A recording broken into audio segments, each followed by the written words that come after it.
বিশ্বকাপ ফাইনালে আর্জেন্টিনা কেন হেরে গেল এইটা নিয়ে অনেকেই অনেক কথা বলছেন, কিন্তু আমি আজকে যে কথাগুলো বলতে চাই সেই কথাগুলো আমি শিওর আপনারা কোথাও শোনেননি। আমি কি কথাগুলো পাইলাম না, আমি জাস্ট নিজের মতো করে জিনিসটাকে খোঁজার চেষ্টা করছি, বোঝার চেষ্টা করছি। এই জন্য এই জিনিসটা বলতেছি। আমি চারটা কারণ বলবো, এই চারটা কারণে আমার কাছে মনে হয় আর্জেন্টিনা বিশ্বকাপটা হাতছাড়া করলো।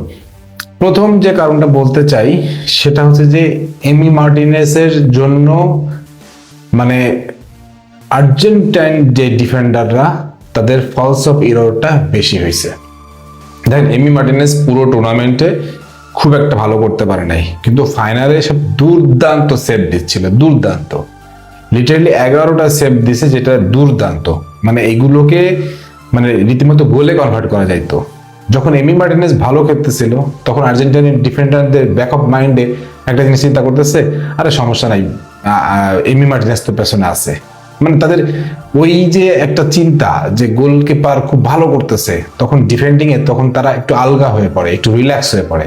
আর বিশেষ করে 90 মিনিটের পর যখন আরো বেশি রিল্যাক্স হয়ে পড়ে, তখনই এই গোলটার সুযোগটা তারা পায়। কারণ যখন দেখবেন ফারান তোরেসকে যখন বলটা নিকো উইলিয়ামস হেড করে একটু আগাই দেয়, তখন ফারান তোরেস একদম পুরো আনমার্ক ছিল। আর্জেন্টিনার ডিফেন্ডাররা এটা বিশ্বাস করেই নিয়েছিল যে এমি মার্টিনেজ তাদেরকে পেনাল্টি পর্যন্ত নিয়ে যাবে। সো এটা একটা কারণ, প্রথম কারণ যে কারণে আর্জেন্টিনা বিশ্বকাপটা ঘরে তুলতে পারলো না। দ্বিতীয় কারণটা হচ্ছে এনজো ফার্নান্দেজের লাল কার্ড। দেখেন, এনজো ফার্নান্দেজ লাল কার্ড পাইছে বললে যে বিশ্বকাপ হারাইতে হবে ব্যাপারটা এরকম না। 10 জনের দল নিয়েও কিন্তু অনেক অনেক বড় কোচ একদম দুর্দান্ত ডিফেন্ডিং ট্যাকটিক্স নিয়ে শেষ পর্যন্ত মাঠ ছাড়ে, এরকম অনেক রেকর্ড আছে। আমি একটা রেকর্ডের কথা বলি, সেটা হচ্ছে হোসে মরিনহোর ইন্টার মিলান অধ্যায়। ইন্টার মিলানকে তিনি 10 জনের দল নিয়ে তিনি একদম দুর্দান্ত খেলে মাঠ ছাড়াইছিলেন।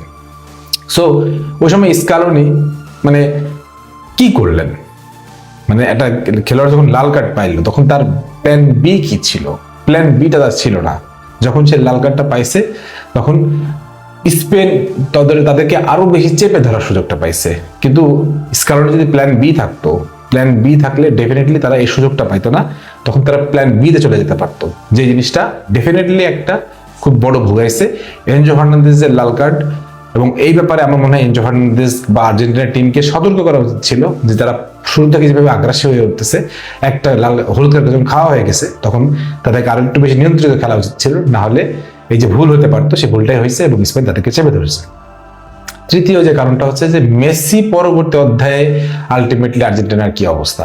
দেখেন, মেসি পুরো ম্যাচে 54টা বল টাচ করতে পারছে এবং ইন দ্য ডি বক্স সে কোনো বল টাচই করতে পারে নাই। তো মেসি যখন এই অবস্থা হইল তখন বাকি খেলোয়াড়রা কোথায় ছিল? বাকিরা দায়িত্ব কেউ নেয়নি কেন? আমি একটা ভিডিও করছিলাম যে মেসি গোল করতে পারতেছে, বাকিরা পারতেছে না কেন? দেখেন, বড় দলের সঙ্গে তাই হইলো। মেসি গোল করতে পারতেছে, বাকিরা গোল করতে পারে না। ডেফিনেটলি এই জায়গাটাই স্কালোনি আরো একটু বেশি কাজ করা দরকার ছিল এবং স্কালোনির বলা উচিত ছিল, বোঝানো উচিত ছিল যে মেসি না থাকলে এই দলটা কিভাবে পরিচালিত হবে, সেভাবে তাদের গড়ে তোলা উচিত ছিল। সেটা গড়ে ওঠে এবং মেসি পরবর্তী এই ট্রমাটা আমার মনে হয় আর্জেন্টিনা অনেকদিন টেনে বেড়া লাগবে। লাস্ট যে কারণটা বলতে চাই সেটা হচ্ছে যে স্কালোনির প্ল্যান বি এর অভাব। দেখেন, এনজো ফার্নান্দেজ যখন লাল কার্ড পাই তখন কিন্তু লাফুয়েন্তের সঙ্গে সঙ্গে ফারান তোরেসকে ডাইকা নিয়ে উঠাই দিছে এবং সাব করার জন্য রেডি করে ফেলছে। কারণ লাফুয়েন্তে জানে যে এখন লাল কার্ড পেয়েছে, এখন হচ্ছে আমাকে ফুল অ্যাটাক করতে হবে। এই জন্য ফারান তোরেসকে সঙ্গে রেডি করে ফেলছে। এনজো ফার্নান্দেজের লাল কার্ড পাওয়া ছাড়া ফারান তোরেসকে দেখবেন সাইড লাইন থেকে একদম উঠাই দাঁড় করায় রেডি করে ফেলছে।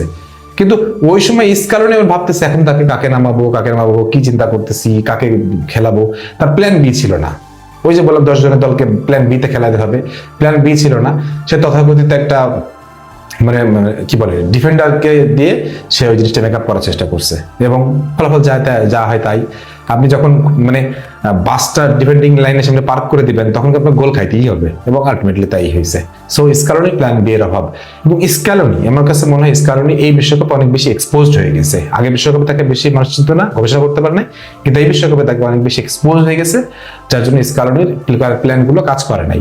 ওভারঅল আর্জেন্টিনার এই চারটা কারণ আমার কাছে মনে হয়েছে সবচেয়ে বেশি দুর্দান্ত, যেগুলোর জন্য আর্জেন্টিনা হারছে। এবং অন্যান্য কারণ তো আছেই, মধ্যমাঠের নিয়ন্ত্রণ নিয়ে নিছে, তারপরে তাদের খেলতে দেয় নাই ঠিক মতো, তাদেরকে পাসিং অ্যাকুরেসি করতে দেয় নাই, তাদেরকে খেলাটা একদম পুরো কম্প্যাক্ট করে ফেলছে। এগুলো অন্য কারণ আপনারা সব জায়গায় শুনছেন, কিন্তু এই চারটা কারণ আমি যেগুলো বললাম আমার মনে হয় আপনারা অন্য কোথাও এই আলোচনাটা শুনতে পারেননি। যদি আপনাদের কাছে এই ভিডিওটা ভালো লাগে বা আপনারা যদি আমার সাথে একমত হন, সেটা অবশ্যই কমেন্ট সেকশনে জানাবেন। ভালো লাগলে বন্ধুদের সাথে অবশ্যই শেয়ার করবেন, আর চ্যানেলটা দয়া করে সাবস্ক্রাইব করে দিয়ে। সবাই ভালো থাকেন, সুস্থ থাকেন, আল্লাহ হাফিজ।